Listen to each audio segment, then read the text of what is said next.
You are brainwashed. Yes, you are. Gently, thoroughly, invisibly brainwashed. And the tragedy is that you believe yourself to be free, awake, and thinking for yourself. Let us sit very quietly now, my friend, and look at this together. You are brainwashed. Not by some sinister figure in a dark room twisting your mind with wires and drugs. No, that would be too obvious, too easy to resist.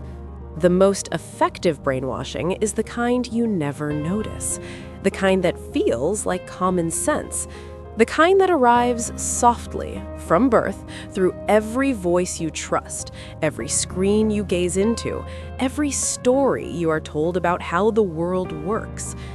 You wake up and check the news, already filtered, framed, and prioritized by invisible hands.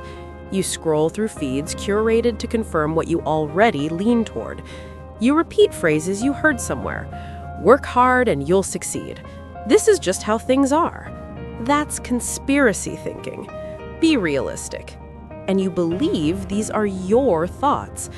But pause, breathe, and ask, when was the last time you questioned something you consider utterly obvious? Not the fringe things, the core things.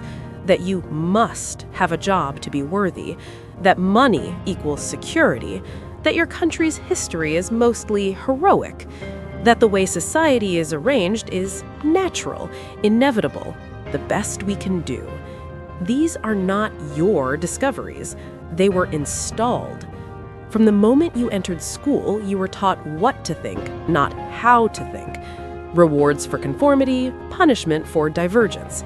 Television, advertisements, movies, 30,000 commercial messages a year in childhood alone, teaching you what to desire, what to fear, what a normal life looks like.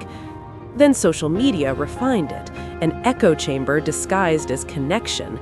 Algorithms feeding you more of what keeps you docile, outraged, consuming.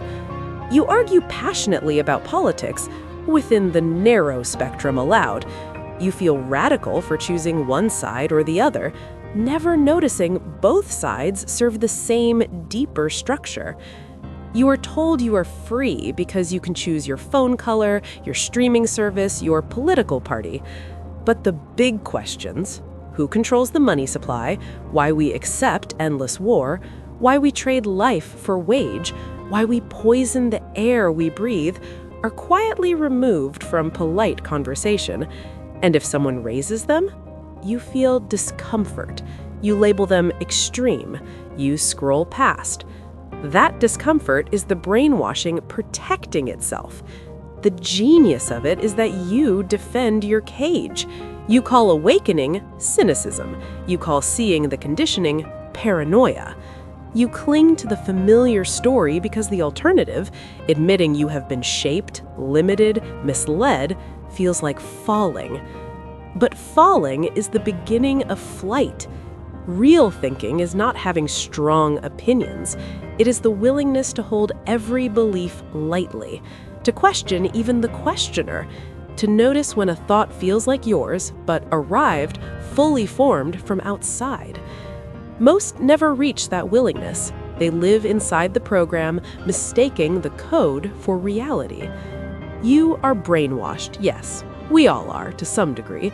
The difference between sleep and awakening is not being unwashed, it is seeing the water you're swimming in.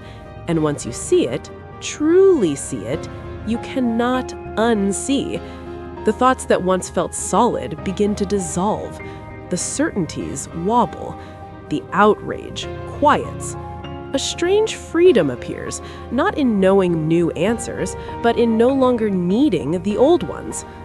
Look now, without defense. Who taught you what you must become? Who profits from your beliefs? Who loses if you stop believing? The brainwashing ends not with a dramatic rebellion, but with a soft, persistent questioning. You are already in the process simply by hearing these words and feeling the stir. The cage was always made of thought. Dissolve the thought, and you are already outside. Welcome to the beginning of your own mind.